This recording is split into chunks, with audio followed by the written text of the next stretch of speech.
Chief Okonkwo woke up screaming. His hands were covered in blood. His white silk sheets were soaked crimson, but there was no wound, no pain, no explanation, just blood everywhere and an envelope on his chest with 4 words that made his soul freeze.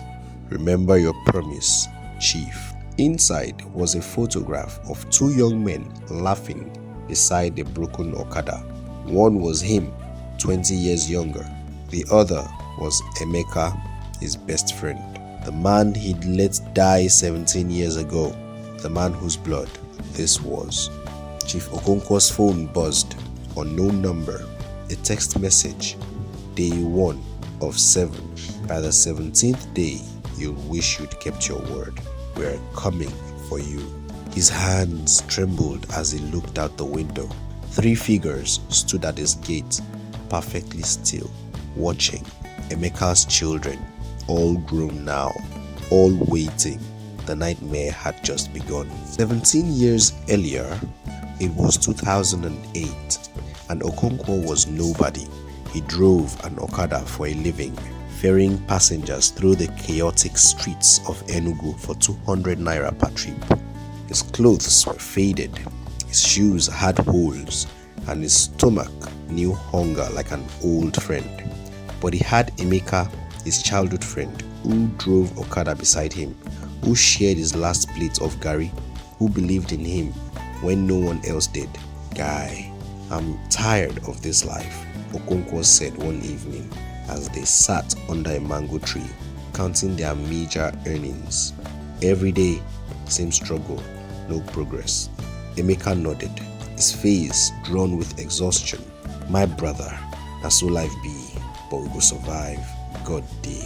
Survive? Okonkwo laughed bitterly. I don't want to survive, Emeka. I want to live.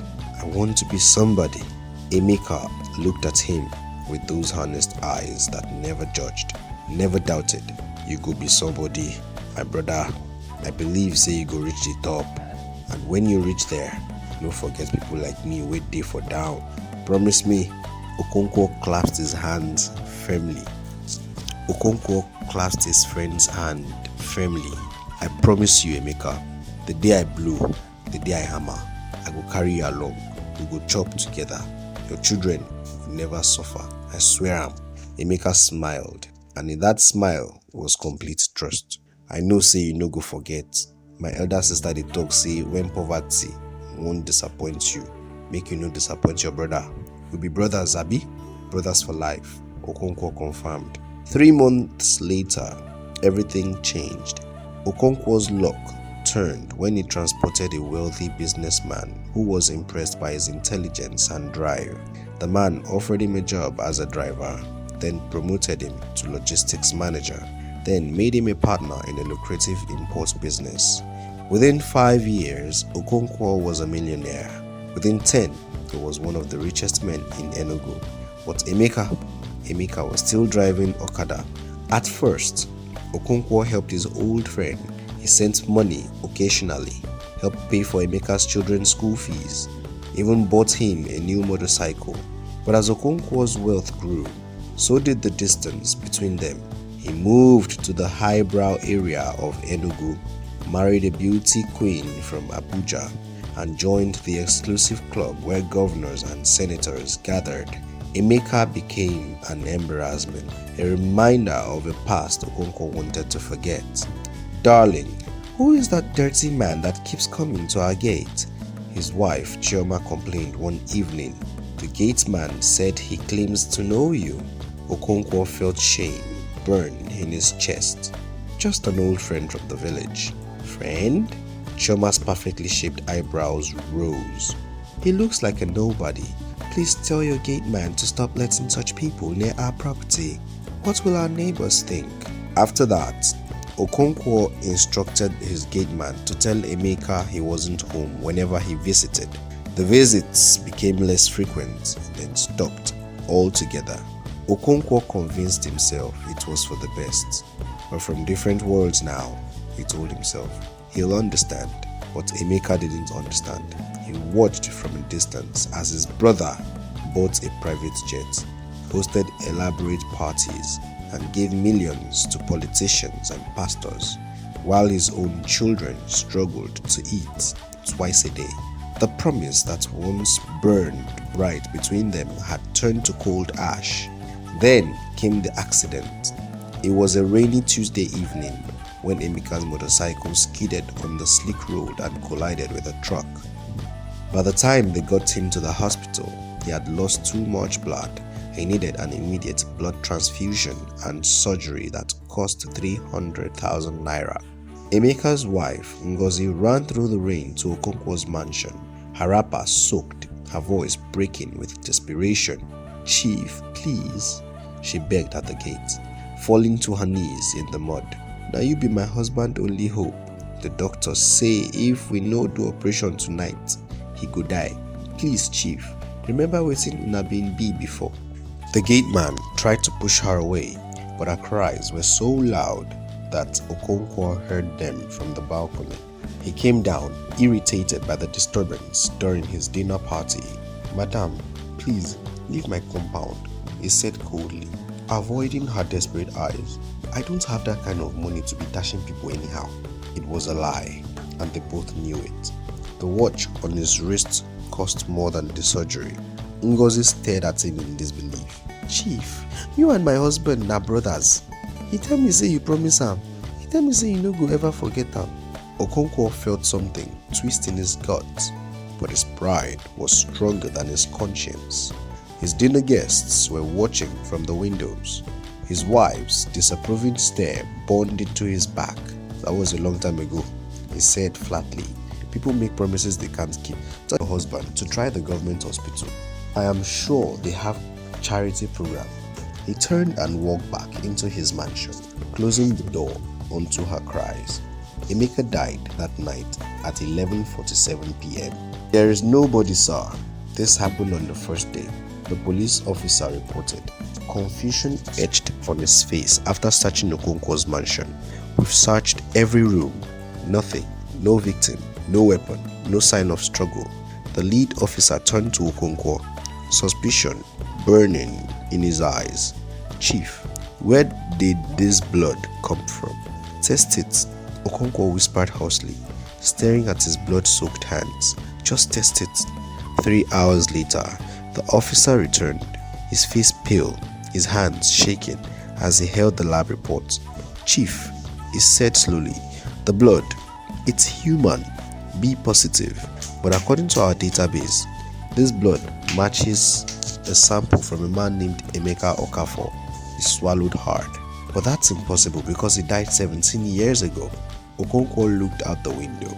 3 figures were still there at his gate, unmoving, waiting, because Okonkwo said, his voice breaking, "I made a promise to a poor man, a promise I never kept, and now his blood is crying out. Now his children have come to make sure I pay every drop of the debt I owe." Okonkwo woke to find his bedroom walls covered with photographs, hundreds of them, all showing Emeka's family, his widow struggling to feed 3 children, the kids in turned school uniform, their hollow faces at their father's funeral, their mother's death 3 years later. Every photograph was marked with a date and a note. "While you bought your third car, they ate once a day. While you threw a million naira party, they couldn't afford school fees. While you built this mansion, they lived in a room with leaking roof. The doors were locked. The security cameras showed no one entering. Yet the photographs were there, witnesses to every moment he'd lived in luxury while Emeka's family suffered." His phone rang, unknown number. "Day 2, Chief," a young man's voice said calmly. "Are you beginning to understand? Yesterday's blood was just to wake you up.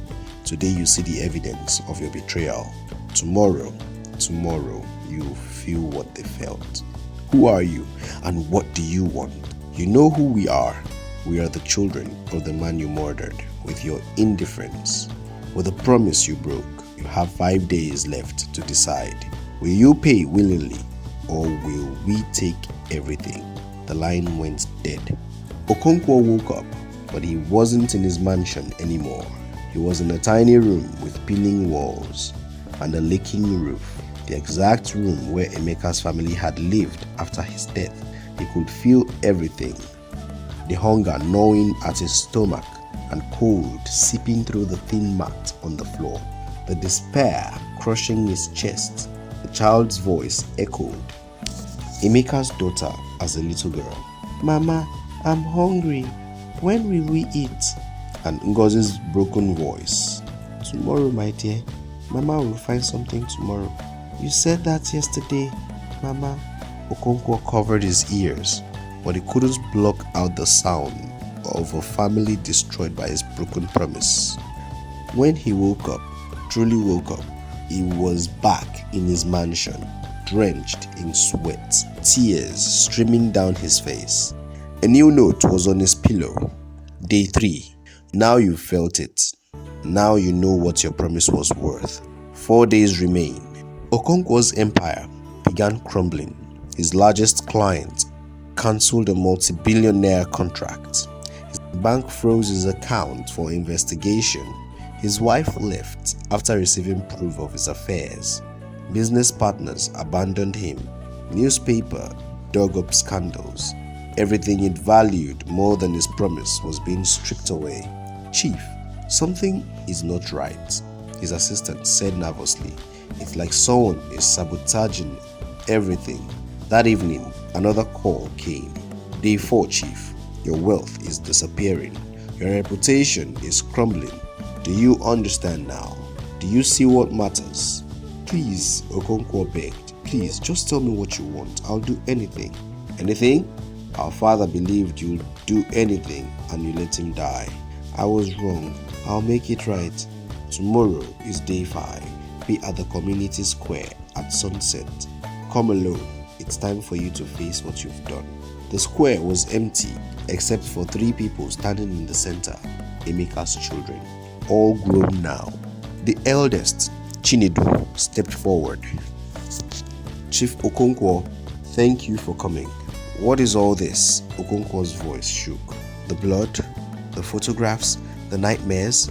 Are you trying to destroy me?" Chinedu shook his head slowly. "No, Chief. You destroyed yourself the day you broke your promise to a poor man who believed in you." "Your father?" "Our father died because of you," Chinedu interrupted. "Not because you didn't have money, because you didn't have honor. You had millions, but you couldn't spare 300,000 to save your brother. Our mother died 3 years later from heartbreak and hunger. We suffered in ways you can't imagine, but we survived. We educated ourselves, we worked, and we waited." "The blood? The photographs? How?" "We're scientists, Chief, psychologists, engineers. The blood was real, our father's blood, preserved from his death. The photographs were real, our lives documented. The nightmares were induced through medication in your water supply. Everything you experienced was designed to make you feel a fraction of what we felt." The youngest daughter, Adaeze, spoke, tears in her eyes. Our father's last words were, "Tell Okonkwo I forgive him." "But Chief, you are not our father. We don't forgive men who climb ladders and kick them down so others can't follow." Chinedu pulled out a folder. "I'm a lawyer now, Chief. My brother here is an investigative journalist. We spent years documenting how you built your empire. The bribes, the fraud, the tax evasion, the land you stole, everything." Okonkwo's heart stopped. "You're blackmailing me?" "No, we're giving you a choice. Give us what our father should have received. What you promised him, not just money, partnership, investment in our community, programs to help the poor you've stepped on. Or," he held up the folder, "we release this to the authorities and you lose everything." The irony crushed him. After all these years, he was at the mercy of the very people he had scorned. Okonkwo fell to his knees, tears streaming. "I'm sorry, God, I'm so sorry. Your father was a good man, better than me. I was ashamed of where I came from. I wanted to forget." "You can't forget your foundation without collapsing the building," Adaeze said softly. "Our grandmother used to say, the tree that forgets its roots will die standing." "You've been dying for 17 years, Chief. Today, you choose life or death." Chinedu added quietly, "My father also told us, a man who eats alone dies alone, but the man who shares his bread will never lack company in his grave. You've been eating alone for 17 years. Now you must learn to share or die alone, forgotten. 6 months later, Chief Okonkwo stood in the same community square, but everything was different. He had kept his word this time. It funded a community hospital in Emeka's name, established scholarship programs for poor children, and invested in businesses that employed hundreds of families. His wealth had diminished, but something else had grown in its place: peace. Chinedu approached, extending a hand. "My father would be proud of what you're doing." Okonkwo shook it, tears in his eyes. "I wish I had done it when he was alive. I wish I had kept my promise. But you're keeping it now," Chinedu said, "and that matters." My grandmother also used to say, "It is never too late to become who you should have been. You still have time, Chief. Use it well." As Okonkwo watched children playing in the new community center, he understood the terrible truth. When you make a promise to the poor, you're not just giving your word to them, you're making a covenant with your own soul. Break it, and you don't just betray them, you betray yourself. Because the poor remember everything. Their pain doesn't disappear because you look away. Their children grow up carrying the weight of your broken promises. And one day, in ways you never expect, the debt will come to you. Not with violence, not with magic, but with the one thing you can never escape: the truth of what you've done. Moral of the story: a promise made to the poor is witnessed by heaven and earth. Break it at the cost of your soul. For those you climb over today may be the ones holding your ladder tomorrow, and they will remember every word you spoke and every oath you betrayed. Do well to leave a like and subscribe to our channel, and remember to turn on the notification bell to stay updated on new stories.